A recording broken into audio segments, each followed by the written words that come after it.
नमस्कार दोस्तों, स्वागत है आपका अपने यूट्यूब चैनल द वैदिक कॉलेज में। और हम लोग पढ़ रहे हैं BHI 141 इग्नू का, जो कि है हिस्ट्री ऑफ चाइना। और इसमें आज हम लोग पढ़ने वाले हैं यूनिट 4, थाइपिंग अपराइजिंग। ठीक, ये एक बहुत ही बड़ा आपका पीसेंट आंदोलन था, जिसमें कहा जाता है कि लगभग लगभग 2 करोड़ लोगों की डेथ हो गई। ठीक, और ये वर्ल्ड हिस्ट्री का सबसे बड़ा रिबेलियन माना जाता है, पीसेंट रिबेलियन माना जाता है। और अगर इसकी लोकेशन की बात करें कि चाइना में कहाँ पे हुआ था, तो ये साउथ और सेंट्रल चाइना में हुआ था। और टाइम पीरियड 1851 से लेके 1864 के बीच में। ठीक, 13 साल तक ये चला था। और ये एक्चुअली जो आंदोलन था, ये उस जमाने में जो छिंग डायनेस्टी थी, जो चाइना पे रूल कर रही थी, उसके अगेंस्ट था। ठीक, और ये इतना इम्पैक्टफुल था कि ऐसा माना जाता था कि उस जमाने में जो रूलिंग डायनेस्टी थी, छिंग डायनेस्टी, वो ऑलमोस्ट हार गई थी और उखाड़ फेंकी गई थी। बट किसी तरीके से वो अपनी एग्जिस्टेंस को बचा पाई। इनिशियली जो चाइना में वेस्टर्न पावर्स थे, वो बहुत ही ज़्यादा सिंपैथेटिक थे थाइपिंग रेबेलियंस के साथ, और इनके साथ भी देते, सपोर्ट भी करते थे इनको। लेकिन बाद में वो अपना पलड़ा पलटते हैं और छिंग डायनेस्टी के साथ मिल जाते हैं। ठीक है, ये अपराइजिंग के बहुत ही मैसिव था। पर्टिकुलरली जो चीज़ें इसके बाद बदली, वो थी लैंड पॉलिसी और वुमेन्स को इक्वल राइट। ठीक, बैकग्राउंड अगर हम देखें तो देखो, जो ये थाइपिंग अपराइजिंग हुआ, उसका करेक्टरिस्टिक, अगर करेक्टरिस्टिक की बात करें हम, तो उसमें 3 करेक्टरिस्टिक थे: nationalist, religious and social. Nationalist इसलिए बोल सकते हो आप इसको क्योंकि वो एंटी मानचू थी। जो छिंग डायनेस्टी थे, वो मानचू रूलर्स भी खिलाते थे, तो ये एंटी मानचू थी। ठीक, सेकंड रिलीजियस इसको इसलिए कह सकते हैं क्योंकि उस जमाने में जो रिलीजन था, कन्फ्यूशियनिज्म चाइना में, उसके ये अगेंस्ट थी। ठीक है, और तीसरा इसको सोशल प्रोटेस्ट इसलिए बोला जाता है क्योंकि इसने उस जमाने में जो चाइना में फ्यूडलिज्म चलता था, उसको हिला के रख दिया, प्लस वुमेन की इमेंसिपेशन में इसने काफी काम किया। ठीक है, देखो चाइना में क्या हो रहा था उस जमाने में, छिंग रूल ऑलमोस्ट 150 साल हो चुका था। ठीक है ना, और 150 साल में पॉपुलेशन आप सोचो कितना ज्यादा बढ़ जाती है। लेकिन उस हिसाब से जो ऑफिशियल्स थे वो बहुत कम थे।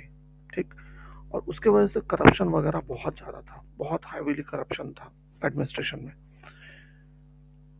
और जो जनता थी, जो पीजेंट्स थे, वो लोग बहुत परेशान थे। साथ ही साउथ चाइना में क्या था, आप जानते हो कि वेस्टर्न पावर्स आ जाती हैं बहुत ज़्यादा, है ना। और वेस्टर्न पावर्स की वजह से ऑल ऑफ अ सडन वहाँ पे बहुत ज़्यादा इकोनॉमिक एक्टिविटी होने लग जाती है।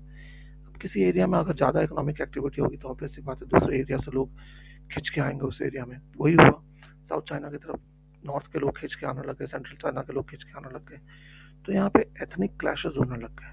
ठीक, जो यहाँ पे लोकल थे ना, वो तो पहले से ही थे, लेकिन हक्का करके एक कम्युनिटी थी जो नॉर्थ चाइना से आती है। ठीक, और वो 13 सेंचुरी में आए थे, लेकिन उन लोगों ने यहाँ रहते हुए भी कभी भी अपना ना तो कस्टम्स छोड़ा, ना अपने डायलेक्ट छोड़ा। जो उनका जैसा वो रहते थे, वो वैसे के वैसे ही चलाते रहे। इसके कारण से लोकल्स के साथ उनका हमेशा क्लैश होता रहा। ठीक, इसकी वजह से हुआ क्या कि सोशल कॉन्फ्लिक्ट्स की वजह से सीक्रेट सोसाइटीज वगैरह बनने लग गई। उनमें से एक बहुत ही फेमस सीक्रेट सोसाइटी है ट्रायड्स, जिसको चाइनीज में थेन ती हुए भी बोलते हैं। ट्रायड्स नाम भी याद रखो तो इनफ है। ठीक, और ये एक सीक्रेट सोसाइटी बनी। वहाँ का भी एक बहुत ही मेजर कम्युनिटी बन गई साउथ चाइना में। ठीक है, ये लोग नॉर्थ से आए हुए थे, आप याद रखना। अब जब वेस्टर्न ट्रेडर्स साउथ में थे तो खूब सारी एक्टिविटी हो रही थी, लेकिन बहुत ज़्यादा लॉलेसनेस भी हो गया था, है ना। हमेशा मार काट वगैरह, आपस में लड़ाई झगड़ा चलता रहता था एथनिक लोगों के बीच में, कभी यूरोपियंस के साथ लड़ाई झगड़े। और उस समय मेन ट्रेड क्या था, ओपियम ट्रेड था, है ना। ओपियम ट्रेड में कौन इन्वॉल्व थे, इलीगल तो था ही उस जमाने में भी, तो लोकल्स थे जिनका पूरा नेटवर्क बिछा हुआ था। तो इस वजह से भी इनकी आपस में लड़ाइयाँ चलती रहती थी। लेकिन बाद में क्या होता है आपका ओपियम वार होता है, चाइना हार जाता है, और ये जो पूरा बिजनेस था वो कैंटोन एरिया से शिफ्ट होकर शंघाई की तरफ चला जाता है, ठीक, नॉर्थ में चला जाता है। अब इससे क्या हुआ, वहाँ पे जो लोग इस पे डिपेंडेंट थे वो सारे के सारे जॉबलेस हो जाते हैं। फॉर एग्जांपल कूलीज, बोटमैन, है ना, और भी कई सारे बिजनेसमैन होंगे वहाँ पे, छोटे मोटे पीजेंट्स वगैरह काम करने वाले, वो सब की लाइवलीहुड अचानक छिन गई। तो ये लोग क्या, किस चीज़ पे उतर गए, ये लोग छोटे मोटे डकैत बन गए, ठीक, लूटपाट करने लग गए इलाके में, ठीक है ना। फिर ट्रीटी ऑफ नानकिंग होती है दोबारा से। इसके चलते क्या होता है, जो हैंडीक्राफ्ट इंडस्ट्री थी चाइना की वो बर्बाद हो जाती है। तो अब जो लोग हैंडीक्राफ्ट इंडस्ट्री से रिलेटेड थे वो भी बेरोजगार हो जाते हैं धीरे धीरे, ठीक। फिर छिंग गवर्नमेंट ने क्या किया कि वार की इंडेमनिटी पे करने के लिए, है ना, वार का पैसा देने के लिए लोगों पे ही उल्टा टैक्स लगा दिया। तो माना जाता है कि 1846 आते आते जो नमक का प्राइस भी था उसमें भी 100 गुना, 100% तक इंक्रीज हो गया था रेट। तो आप सोचो बाकी चीज़ों का तो कितना बढ़ गया होगा अगर नमक का 100% रेट बढ़ा दिया गया। तो ये सब को अगेंस्ट कौन थी, सीक्रेट सोसाइटीज उठती हैं, है ना। जैसे ट्राइड्स वगैरह जो सोसाइटी थी वो आवाज़ उठाती हैं रूलिंग क्लास के खिलाफ, और लोगों को एक तरीके से सेंटिमेंट बनाती है रूलिंग क्लास के खिलाफ, ठीक।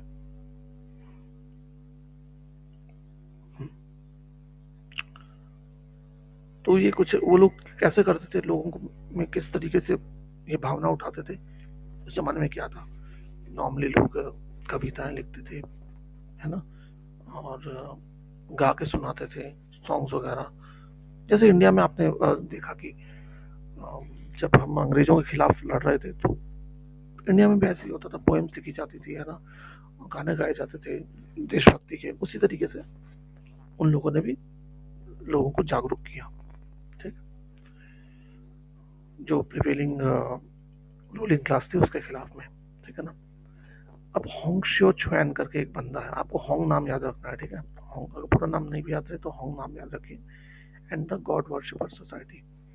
अभी होंग थाइपिंग मूवमेंट जो था इसके फाउंडर कौन थे, होंग शियो छुएन थे, जो कि क्वांगतोंग प्रोविंस में हुए थे। क्वांगतोंग साउथ चाइना का सबसे प्रोविंस है, ठीक है, साउथ चाइना में है, जो इंडिया की तरफ होता है वो साउथ चाइना कहलाता है।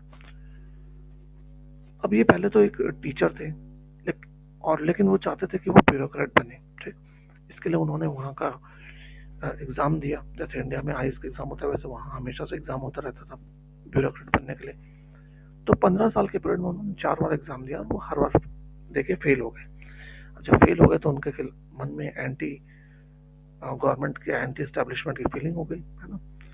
कहा जाता है कि जब वो सेकंड बार फेल हुए तो वो फिर प्रोटेस्टेंट मिशनरीज के टच में आए, है ना, और काफ़ी इन्फ्लुएंस्ड हो गए उनसे। थर्ड फेलियर के बाद कहा जाता है कि वो डिप्रेशन में चले गए और उनको हेलुसिनेशन होने लग गया, मतलब कुछ कुछ चीज़ें देखने लग गए। कहते हैं ना कि दिमाग खराब हो गया, वो वाली बात।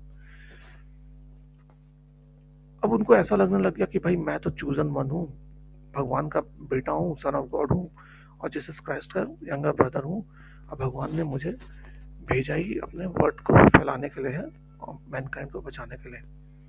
तो धीरे धीरे क्या करते हैं, जो उस जमाने में प्रेवलेंट रिलीजन था, है ना, कन्फ्यूशनिज्म, मेजर रिलीजन, और भी बहुत सारे हैं वहाँ चाइना में, लेकिन जो मेजर रिलीजन था कन्फ्यूशनिज्म, उसके खिलाफ बोलना चालू कर देते हैं कि ये तो भाई गरीबों के हिसाब से नहीं है, ये सिर्फ सिर्फ अमीरों के लिए रिलीजन है, उन्हीं के लिए अच्छाई करता है ना। तो इस वजह से जब वो कन्फ्यूशन रिलीजन के खिलाफ बोलने लगे तो उनकी जो टीचर की जॉब थी वो तो छीन ली जाती है 1844 में, ठीक। फिर वो क्या करते हैं, अपने एक फ्रेंड था उनका फंग यूनशान करके, उसके साथ दूसरे प्रोविंस में चले जाते हैं, क्वांगशी नाम के प्रोविंस में चले जाते हैं, वहाँ जाके मिशनरी की एक्टिविटीज करने लग जाते हैं। वहाँ उन्होंने कईयों को क्रिश्चियन में कन्वर्ट किया, है ना। ज़्यादातर पुअर पीजेंट्स थे, माइनर्स थे, चारकोल बर्नर्स थे, और जो कि ज़्यादातर हक्का कम्युनिटी के ही लोग थे, क्योंकि वो खुद भी हक्का कम्युनिटी से थे तो उनको आसान से वो मना सकते थे, ठीक। तो ये जो कन्वर्ट्स हुए ना, इनका इनकी सोसाइटी का नाम रखा गया गॉड वर्शिपर्स सोसाइटी, ठीक। अब ये लोग क्या थे, रिलीजियस फर्वर थे, है ना, मतलब कहते हैं ना, अन्न भक्त थे एक तरीके से, और गरीबों के प्रति संवेदना रखने वाले लोग थे, प्रो पुअर फीलिंग्स रखते थे, ठीक। और इन्होंने भी बहुत सारे आर्टिकल्स लिखे, होंग ने पोइम्स भी लिखी। उनमें से कुछ एक रेवोल्यूशनरी आइडिया जो थे वो थे doctrines on salvation, doctrines on awakening the world, doctrines on arousing the world. कुछ एक पोएम्स हैं, उन्होंने ये सब लिखा हुआ है। उनमें से कुछ एक राइटिंग्स में उन्होंने लिखा है कि देखो सबके सब हेवन के अंडर रहते हैं हम, है ना, और हेवनली फादर है, हम सब एक ही फैमिली के फादर हैं, तो फिर एम्पायर के पास ये सारी चीज़ें क्यों हैं। ठीक, ऐसी ऐसी बातें वो लोग बोलते थे और जनता में एक उत्साह जगाते थे। ठीक,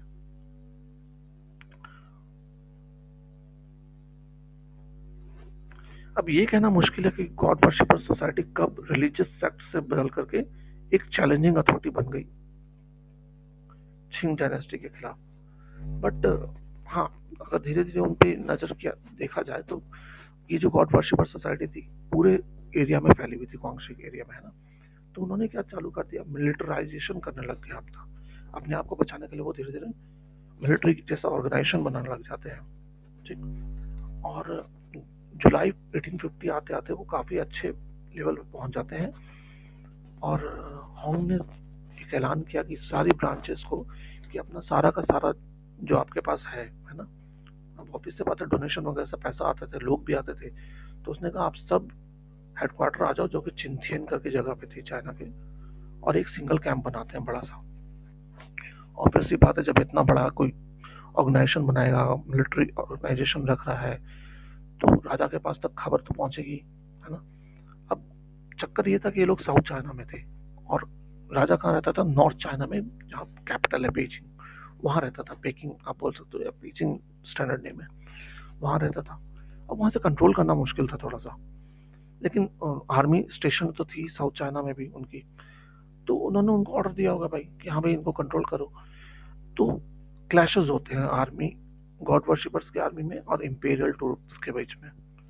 अब ये गॉड वर्शिपर्स की जो आर्मी है ये जीत जाती है। ठीक, जब ये जीत जाती है तो इनके हौसले और बुलंद हो जाते हैं। इन लोगों ने एक फॉर्मल डिक्लेरेशन कर दिया 11 जनवरी 1851 को कि भाई ये तो हमारी एक अपनी किंगडम है और उसका अपना एक राजा है जो कि मिस्टर होंग है। ठीक,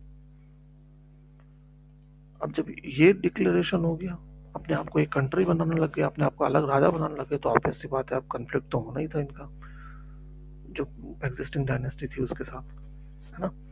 तो हम ये चीज को आगे देखेंगे अब, हेडे ऑफ द ताइपिंग अपराइजिंग किस तरीके से होता है, किस तरीके से कॉन्फ्लिक्ट होता है दोनों के बीच में। तो होप ये टॉपिक अभी तक आपको क्लियर हो। मैं ज़्यादा इसलिए नहीं पढ़ा रहा क्योंकि फिर कंफ्यूजन हो जाता है। आप 2-3 पार्ट में देखें इसको आराम से, तो आपको याद भी रहेगा। तो थैंक्स फॉर वॉचिंग। जय हिंद।